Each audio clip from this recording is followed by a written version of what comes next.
Hi and welcome to the part C now of question 2, Organisation and Programme Office, the review for the Practitioner Practice paper for MSP. So now we're going to look at these 4 questions, and as you can see at the top here has the additional information, which is the same additional information we used for part B.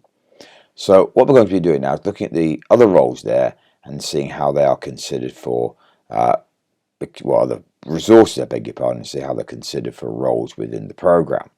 So the first one we're going to look at is the program manager. So once again, open up on the section that defines the different roles in my program. Here, the program manager, just make sure you have the attributes right. So look at the 4 statements that are related to this particular role and see who would be the best fit. So the facilities compliance manager, because the program delivers a new capability on behalf of the SRO.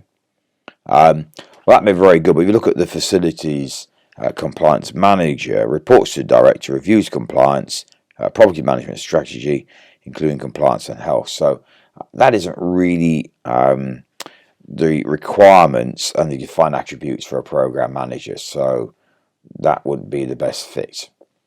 Look at B. So the training manager, because the program manager should be a line manager. Well, it doesn't say anything about the program manager having line manager capability or responsibilities. That's not a defined attribute either. So the training manager would not be a good fit there either. C. The training center manager, because strong technical knowledge of the products being developed by a program is a key attribute. Well, maybe useful, but it certainly is not a key attribute. It's good to have technical understanding. That isn't really the key attribute of a program manager. Looks at the wider objectives, better communication, and be able to sort of leadership, provide a lot of leadership up and down the program team. So we're left with 1. The independent consultant, because good knowledge of project management is a key attribute of an effective program manager. Well, you do need to understand actually how to work at project management. Because project management, although we talk about programs, remember programs are a series of projects. Therefore, project management is handled down there.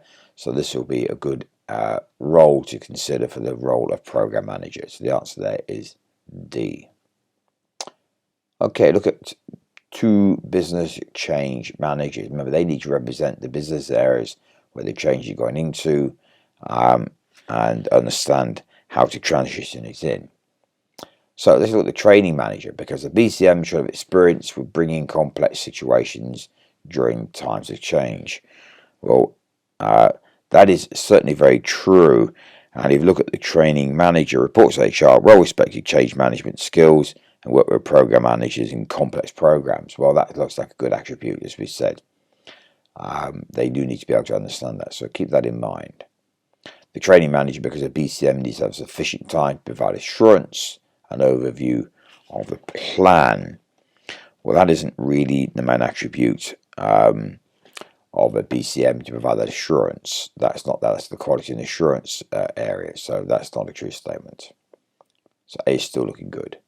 The Southdown Training Centre manager, because a BCM should be able to work full-time with the program management team. Well, what did we say earlier? That BCMs do not work full-time on the team, and therefore is not true. Although the BCM to help provide an understanding between that area and between the program and the business areas, but that's not the reason why this person would be good for a BCM. Right, give it to full-time. And finally, Southdown Training Manager, because a BCM should be drawn from the relevant business area, right? Well, it should be drawn from the relevant business area, but the Southdown Training Manager is not from the relevant business area. In fact, they'll be coming in an area it's going to be moving very shortly, so that would not be a good fit, as his centre or her centre has been sold off, and therefore will not be representing that business area anymore. So the answer there we're left with is A, as we originally identified. So let's have a look at question 3. So now we're talking about the program, a member of the program board. So someone who really is either part of the project, so either executive project should be on the board, at some point to represent the projects, and the program manager as well, right? So the CFO, because the program board is responsible for resolving strategic and directional issues between projects, right? Well, as much as they're resolving strategic, not between the projects, the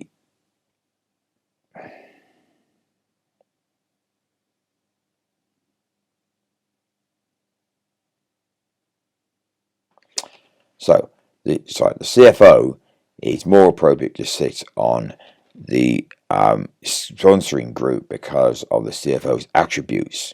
As it says, accounting experience, has little experience in managing projects and programs, so therefore not really at that right level.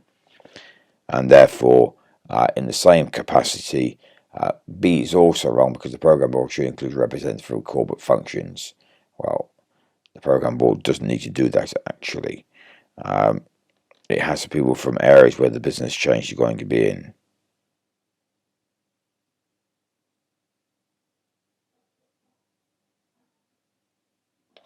Start question 3 again.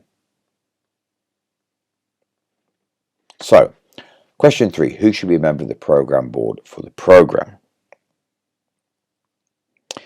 So, we already got the CFO as actually a member of the corporate board, and therefore more strategic level, and will be sitting therefore on the sponsoring group to provide strategic decision making, especially from a financial point of view, and it's a key area there, so that would not be a good fit. And same thing really for the program board, although it should have representation of finance, it needs to have some more at that particular level rather than high up, so the finance manager would be a better fit for that point of view, which is closer with headquarters teams and therefore more directly involved with the areas that are going to be impacted. So that would be a better fit actually, rather than the CFO, who's a bit too senior for this. The North Training Centre Manager Program Board should include project executives. Well, we rationalised that at the beginning. That was a quick understanding. So that would actually be a good choice. Remember, we need to have some of the executives on the board to represent the projects that are being transitioned throughout the programme. Just to check D, because the programme board may be formed early during defining. Right. Well, that's not a reason. It is performed during defining, but it's got nothing to do why we should have the training centre manager on the program board just because of that. So, as much as it's true that it is formed, that's not a rationale to have the training centre manager as the program on the program board. So the answer there is C. So finally, let's have a look at the last one. Member of the sponsoring group. Remember, they're overall strategic direction and understanding the where the program's going. So, the CEO of ABC. So look at the CEO of ABC. Won the contract to equip and regarded as a visionary business leader.